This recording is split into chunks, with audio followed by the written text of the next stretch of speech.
to me, seems a little unhinged. Very unhinged. They're a scary duo. So Hedges has a huge challenge ahead of him.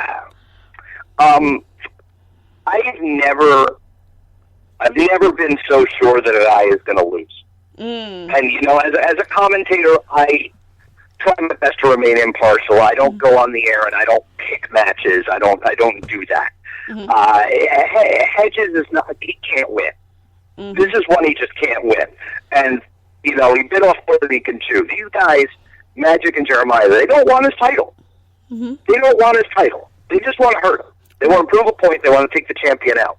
They want to cut him off at the knees. Yeah. So much so that during the off season, if you watch the footage, they ran him down with an SUV in a parking lot. Right. Like they're going to hurt him. Magic and Jeremiah each have the skills necessary to go with Hedges one-on-one. Now you're going to put these guys in a street fight with no DQs and nothing to lose. Hedges has bit off more than he can chew here, and that's saying something because Hedges can beat anybody in UWA Elite. Hedges has proven this, going toe-to-toe with guys like Kyle the Beast, going outside UWA, going toe-to-toe with names like Pinky Sanchez. Like, the guy can go. The guy can go. Right, exactly. And here we are. Again, sometimes you let your emotions get the best of you. And Hedges got to worry about walking out under his own power. That's very true. I think he was so upset about what had happened on the off season, you know, what Magic and Jeremiah tried to do to him, that I think he wasn't thinking clearly. It was very clear that night he was not thinking clearly, and I think when he agreed to this and he wanted this match, he was still not thinking clearly. And I think I think you're right. I think he might pay for that this Saturday. Yeah, tough. All I can say is thank God your title's not on the line, because it'd be in trouble. Exactly. Oh yeah, he would be. Yeah, really serious trouble. That's something that's saving him, I think. Of course, then again, who knows what condition he'll be in when he has to face Kay. Kay might actually, you know, have an advantage. You know, he might very well lose the title because of this match. Exactly. I mean, like I said, the ramifications, the implications of this match, this handicap street fight, could last months. Absolutely. And he's still not 100%. I talked to him the other day. One of the meniscus in his right knee is still messed up. It's not all that great. It's not back to 100 yet. Yeah. So we'll see how this goes. Exactly. Hopefully he won't injure that further.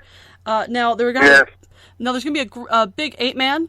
Kentucky Bred will be together as a group, as a 4-man team, taking on Defiance, Matt Vertigo, and Mikey Pacifica. Now, Kentucky Bred, after rye and pumpernickel, is my third favorite kind of bread.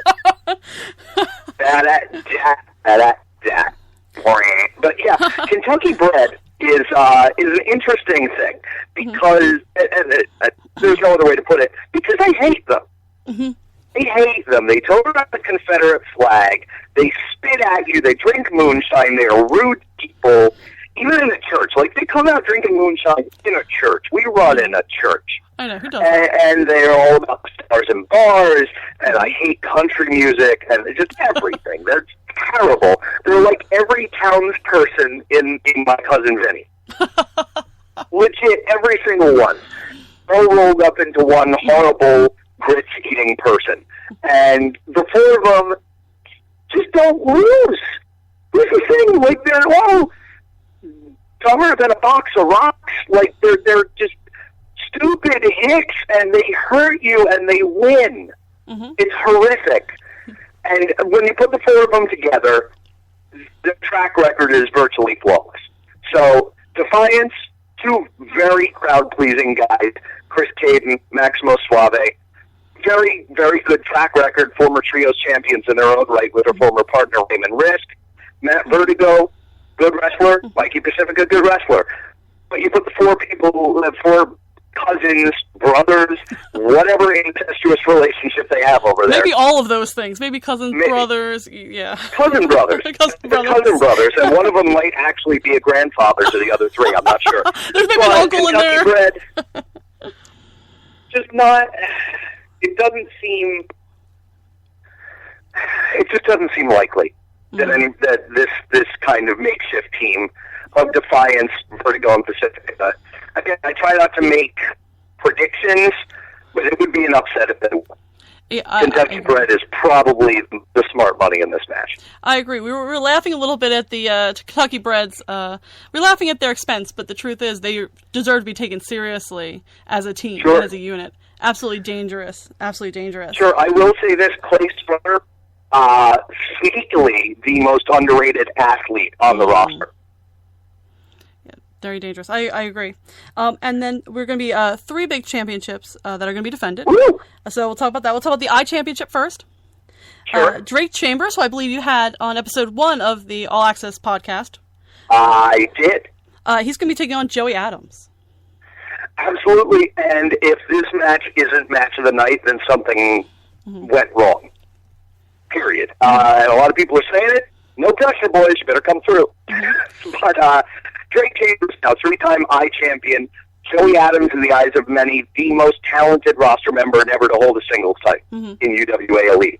Adams has been, with this newfound piss-poor, terrible attitude of his, tearing it up lately. Went up to Buffalo and nearly took a win from Kevin Bennett last weekend. And Kevin Bennett is a nationally renowned and recognized wrestler and a multiple champion up there.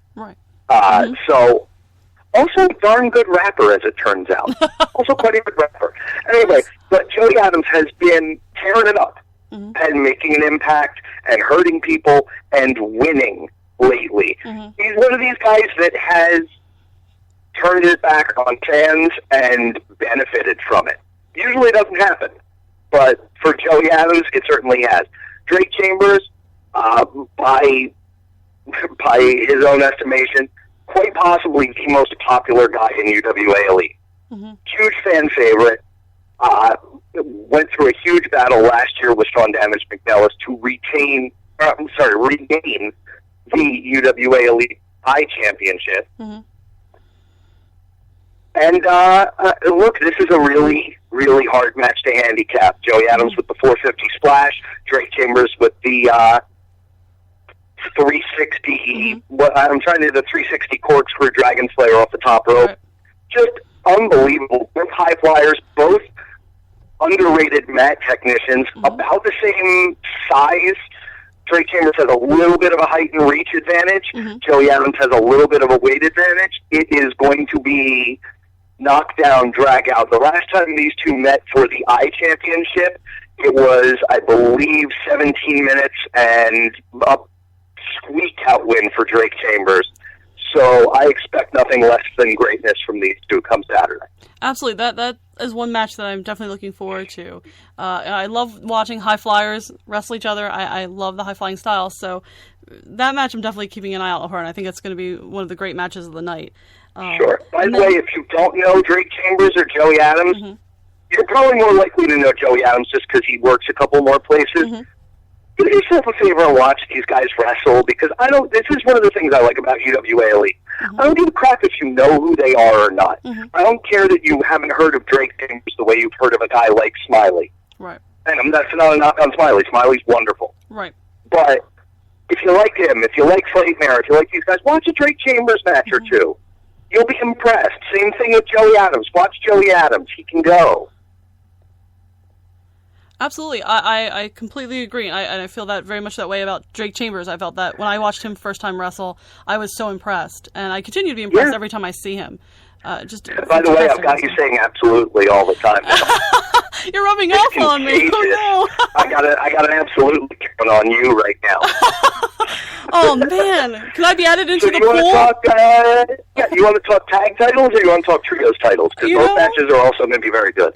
Oh, you know what? Why don't we talk about trios? I love the fact that UWA has a trios championship. I'm really sad I don't see that in more places like Chikara. I feel like I just love the idea that there's a trios championship. Well, look, Chikara, King of Trios, is unassailable. It is, I think, the most prestigious trios thing or honor in North America. It is, but I would love to see it defended. Like a title, like almost like the Young Lions Cup. That would be awesome. I'd love to see it defended. Absolutely, and Dave Swan made a strategic business decision 2 years ago, almost 2.5 years ago at this point, to eliminate or retire the Ironman Championship and merge it with the I Championship so that we would have room for a trios title, and it has been great. It's been held by Kentucky Bred, by Defiance, by guys like Smiley and Los Luchadores, and now it is being held by the Bro Team Pack, which is Mike Seaway, the CJ Blade, Dynamite Davis. Again, guys who you may not have heard of, maybe you have heard of, but you should know about them. Because here's the thing, this is one of those situations where they're all both. Three is not both, Colin. You went to English class. They all are competent wrestlers, good wrestlers, but the whole is greater than the sum of its parts. Absolutely. These are three guys who have not lost as a unit, and in doing so have defeated a tag team that included Matt Stryker, have defeated trios teams that have included Smiley, have defeated Tommy Guns Coburn, have defeated Defiance, have just been unstoppable since winning the Trios Championships. This month, though, they're in the ring with King Tech, Sean Damage McNellis, and Arcadia. Now, if we can break down the accolades there, we might be here a minute. I'll try to keep it as short as possible. King Tech, good singles wrestler in its own right, very good singles wrestler. Also, quite possibly, almost definitely, the greatest tag team competitor in UWA Elite history. Has taken multiple tag team partners to or close to the tag team championship. So if there's a guy who knows how to operate and ring general, it's King Tech for a team. He's also undefeated in War Games matches in UWA Elite history. So if there's a guy who knows how to operate on a team, it's Tech. Sean Damage McNellis, resume goes without saying. First ever UWA Elite champion, has been there, seen that, done it all. Heart and soul of the UWA. Arcadia has won every title there is to win, is a UWA Elite Hall of Famer, possibly the greatest natural athlete we've ever seen in this company. He and Kyle the Beast are the only two that we can really lay claim to that title. So that tells you what kind of company Arcadia's been in. Right. Jersey All Pro Wrestling original. I know I'm going outside UWA a little bit.